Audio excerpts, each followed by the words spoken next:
Merci. Bonsoir. Ah, bah c'est bien. Alors tout à l'heure, je commençais par dire, tout à l'heure c'était amusant, hein. On disait que vous aviez beaucoup d'énergie. Et c'est vrai, j'ai trouvé que vous aviez beaucoup d'énergie, mais je pense que on est à 1% de votre capacité. Je vous provoque un peu, mais je pense véritablement. Vous savez, cet été, imaginez là, si on était 3 millions. Au lieu d'être juste 130, on était 3 millions. Et ouais.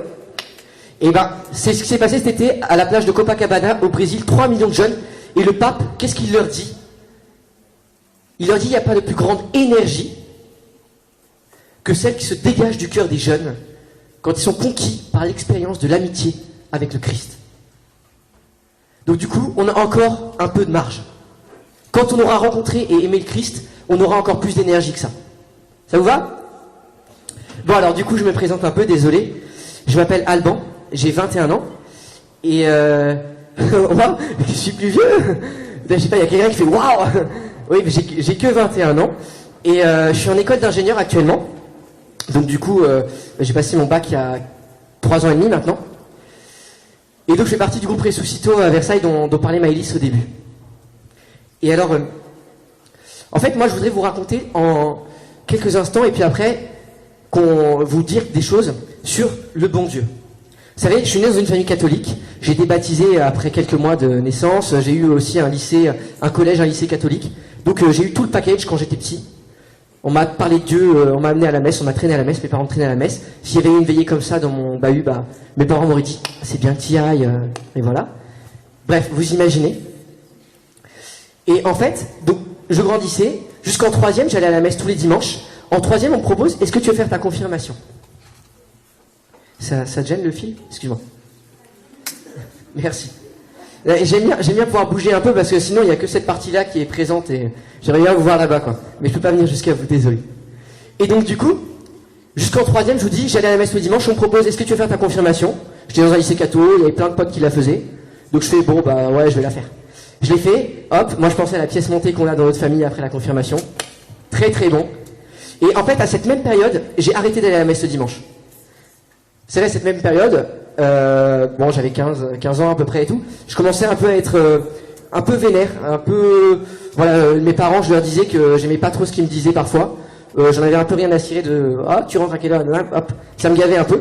Et donc du coup, à cette même période, j'ai commencé à rejeter tout ce que mes parents voulaient m'imposer, dont la foi catholique. Et voilà, et petit à petit, j'ai complètement arrêté d'aller à la messe. Pour moi, les cathos, donc j'étais dans un lycée catho, je vous disais, enfin dans un collège catholique, et pour moi, les cathos, c'était les gens coincés. Les gens, il fallait surtout pas s'afficher avec eux. Vous savez, les gens bien comme il faut, qui ont une vie, vraiment, on peut se dire, une vie pourrie pour être poli. Vous savez, les gens qui peuvent jamais rire, qui peuvent jamais s'amuser, qui peuvent jamais faire les trucs de jeunes qu'on peut faire quand on est cool. Et donc c'était le truc à fuir. Et je taillais énormément dessus. Et si j'étais venu ici, là, j'aurais beaucoup rigolé, je pense, quand j'étais en 3e. Et vraiment, j'aurais observé, j'aurais presque fait une étude sociologique, peut-être, observer des trucs assez amusants. Et voilà, et en fait, ce qui s'est passé, c'est que, en continuant à avancer comme ça, donc ça c'est le côté de la foi, mais bon, ça c'était pas toute ma vie, hein, vous voyez, c'était un petit rejet. Mais surtout, quand on est ado, c'est le moment où on se construit un peu, quoi, du coup, parce que à un moment où on se sépare de ses parents, on se coupe, on dit, merde, c'est moi qui vis, quoi, c'est moi qui choisis un peu ce que je veux vivre. Et le problème, c'est que j'ai pas fait les meilleurs choix dans ma vie. Et donc du coup, quand j'étais c'était en seconde. Par exemple, en seconde, je vais au mariage d'un ami. Première fois que je finis complètement bourré, plus de souvenirs le lendemain. Ah bravo, voilà. Et merci.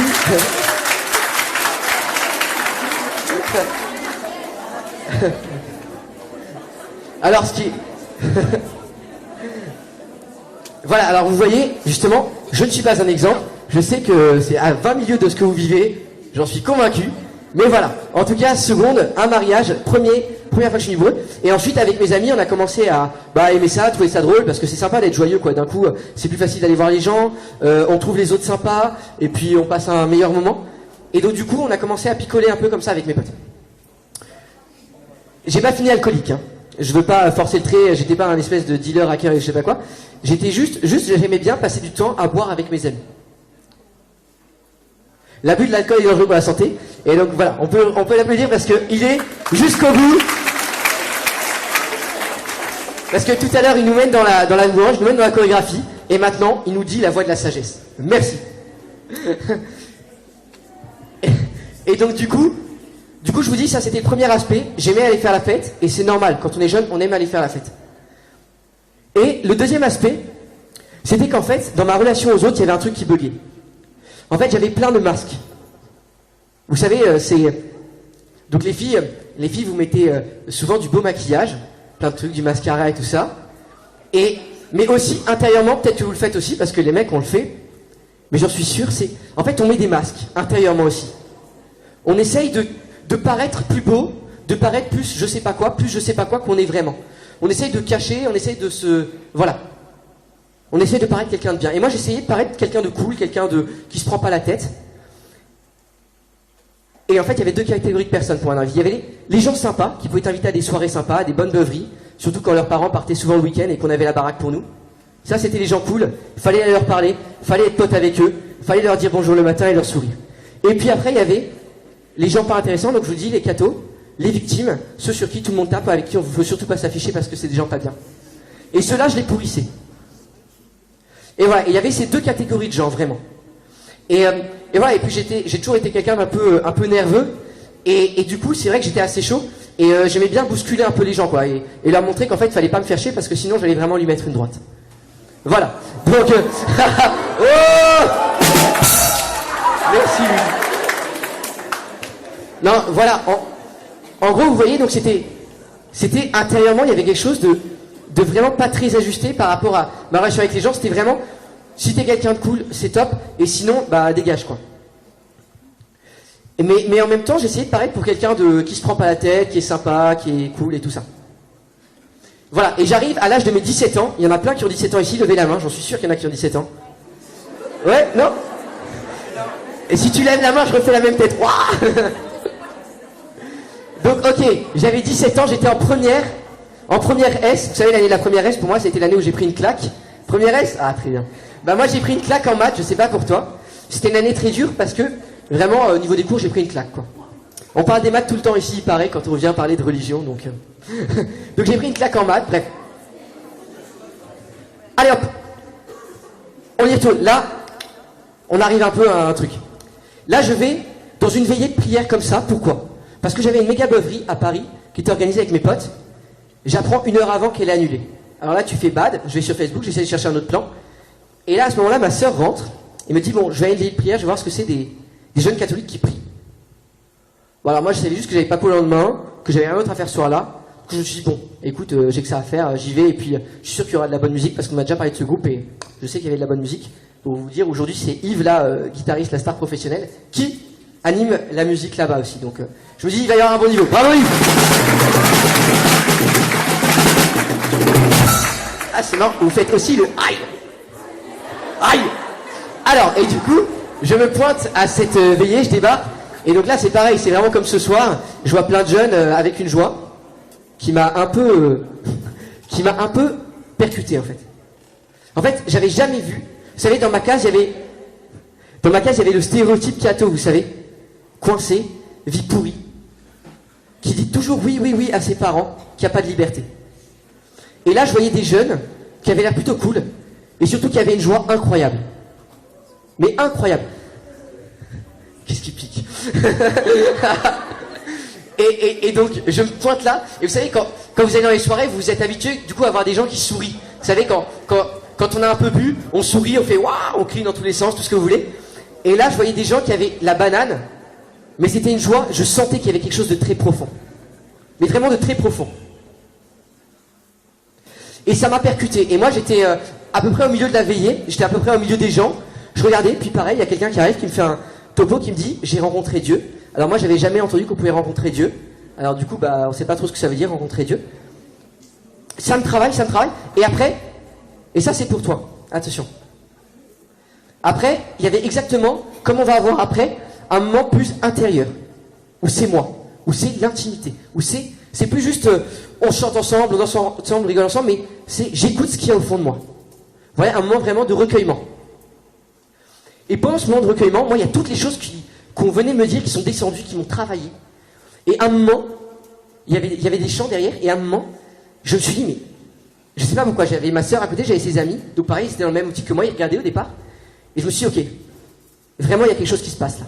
Et je fais, Seigneur, je sais pas pourquoi, j'ai fermé les yeux, j'étais assis la tête dans mes mains, je fais, Seigneur, si tu existes, et ben moi je veux te rencontrer. Alors je sais pas, tu vois, vraiment, je sais pas pourquoi, on m'a pas donné un papier et dit, lis ça, comme une pièce de théâtre et tout, mais c'est juste quelque chose qui est remonté à l'intérieur de moi. Et à ce moment-là, vraiment c'était impressionnant, j'ai senti vraiment, au plus profond de moi, que Dieu était là. Et j'ai senti que j'étais aimé. Et en même temps, dans ma tête, il y avait toutes les crasses que je faisais aux gens. Parce que, en fait, quand j'allais en soirée, j'aimais boire. Et du coup, quand on est un peu bourré avec des amis, on aimait bien mettre le bazar un peu dans les maisons, faire plein de trucs un peu des crasses aux gens. Et il y avait tout ça qui repassait dans ma tête. Et je voyais que j'étais pas jugé par le bon Dieu, mais que j'étais aimé, quoi. Et en fait, ça a été tellement fort, si tu veux. Qu'est-ce qu'il y a de drôle? Dites-moi ce qu'il y a de drôle. Bref, alors ce qui a été incroyable à ce moment-là, c'est que je me suis mis à pleurer en fait.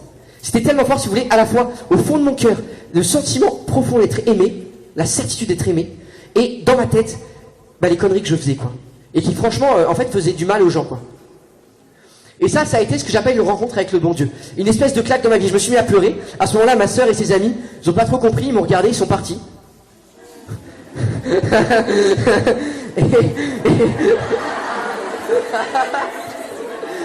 C'est une histoire vraie. Tap, hop, ils sont partis. Sympa. Et donc j'étais tout seul.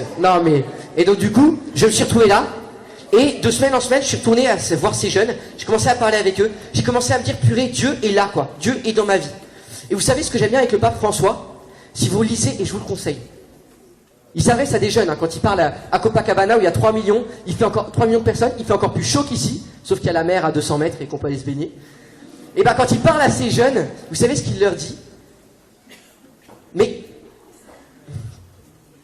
En fait, il leur dit, mes chers amis, quand on rencontre Dieu, notre vie, elle change pas comme ça. J'ai toujours les mêmes parents, j'ai toujours ma sœur, j'ai toujours mon frère, j'avais les mêmes amis, j'ai les mêmes études, enfin voilà quoi, j'ai le même corps, mais c'est juste qu'au fond de moi, c'est mon intérieur qui change, vous voyez, c'est mon cœur, c'est plus profond de moi qui change. Et vous savez, c'est pour ça que je vous parle un peu du maquillage, et j'aimerais juste comme ça, vous pourrez mettre un truc dans votre dissert de philo, ceux qui sont en terminale, et puis... En fait, vous savez, aujourd'hui, on est dans un monde où tout est dans le style, tout est dans la gueule. C'est pour ça qu'il faut paraître super classe, super bien. Et vous voyez, par exemple, les iPhones. Les iPhones, pourquoi est-ce qu'on achète un iPhone? Parce qu'en fait, ça a de la gueule, c'est stylé. La petite pomme croquée, c'est un beau logo. Et voilà, et en fait... il y a plein de choses comme ça où c'est juste du vent. C'est juste parce que ça a une bonne gueule et qu'on achète. Et le pape François, il nous dit justement que l'important, c'est pas l'extérieur, c'est pas ce qui se voit, c'est pas ce qui est visible. L'important, c'est ce qu'on est au fond de nous-mêmes.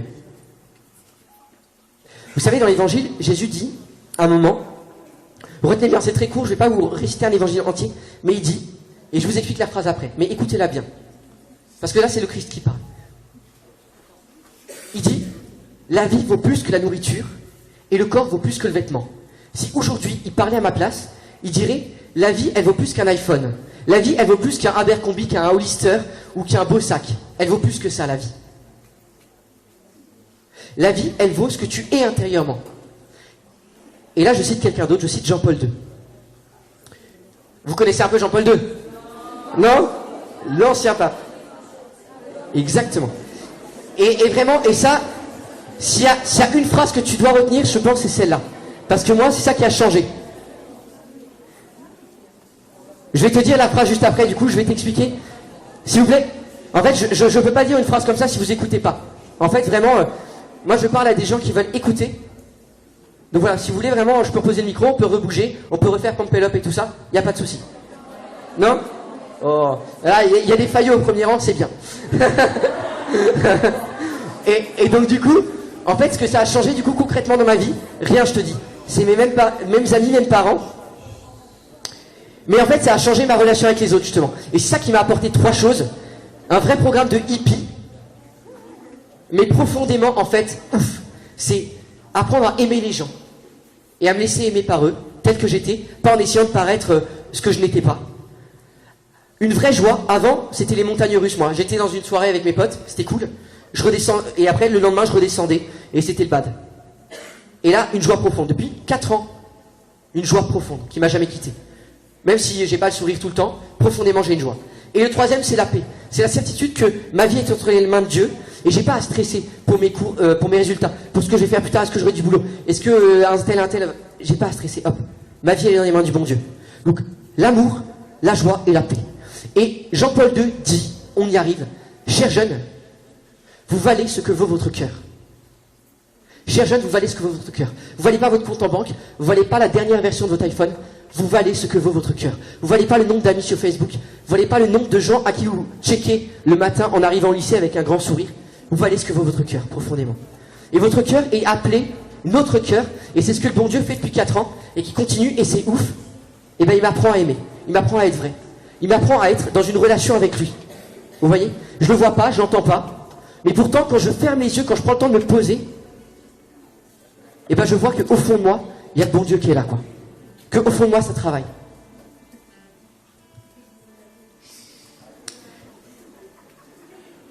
Et ça vous dit juste, on souffle 2 fois. Parce que là, c'est un peu tendu, il fait chaud, on fait...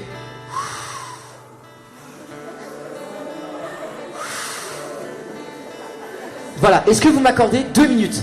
Vous avez soufflé 2 fois, je vous donne 2 minutes. En fait, ce qui se passe, c'est que je pense que beaucoup ici, vous êtes inscrits à la nuit d'adoration, c'est-à-dire que vous avez passé, je sais pas, c'est une demi-heure, 1 heure, combien de temps? Une demi-heure. Vous avez passé une demi-heure face à face avec une hostie. En fait, moi, ce que je me dis souvent, je vous dis, quand je vois les super pubs sur Internet ou la télé d'iPhone et tout ça, les trucs trop stylés qui donnent trop envie, ou alors vous savez, la magnifique pub avec une fille trop belle qui a des parfums, ou alors un mec qui est trop classe et tout, vous savez, les trucs qui ont plein de gueule, je me dis, pourquoi est-ce que le bon Dieu, il fait pas ça? Pourquoi est-ce que le bon Dieu, il vient pas avec un truc qui a trop de gueule, qui nous donne trop envie, ou c'est vraiment super sexy, quoi? Et ben non, il vient dans un espèce de bout de pain, un truc blanc, en fait, qui bouge pas, il se passe rien. Et s'il te plaît, parce que ça te servira cette demi-heure-là, ça te servira cette demi-heure. En fait, si je suis venu, c'est que la parole que je dis, elle a un impact. Si je suis venu, c'est pas pour raconter ma vie, je pourrais la raconter à plein de gens, j'ai pas besoin de prendre une soirée pour venir raconter ma vie. Si je vais raconter ma vie, c'est parce que je pense que Dieu peut changer la tienne et te rendre heureux, d'accord? Alors du coup, je te dis, il y a cette hostie qui bouge pas, il y a cette hostie, il se passe rien. Pourquoi? Parce que le but, c'est d'être au fond de toi-même, avec le bon Dieu. Le but, c'est pas d'être à l'extérieur, d'être dans ce que pensent les potes, dans ce que disent les potes de toi. Le but, c'est qu'est-ce que Dieu dit de toi? Qu'est-ce que Dieu te dit au fond de toi-même? Alors prends cette demi-heure, éloigne-toi de tes potes. Les regarde pas. Ferme les yeux et pose-toi devant Dieu. Et là, on va commencer tout de suite. Vous allez pouvoir exposer Jésus, peut-être mon père? D'accord. Venez.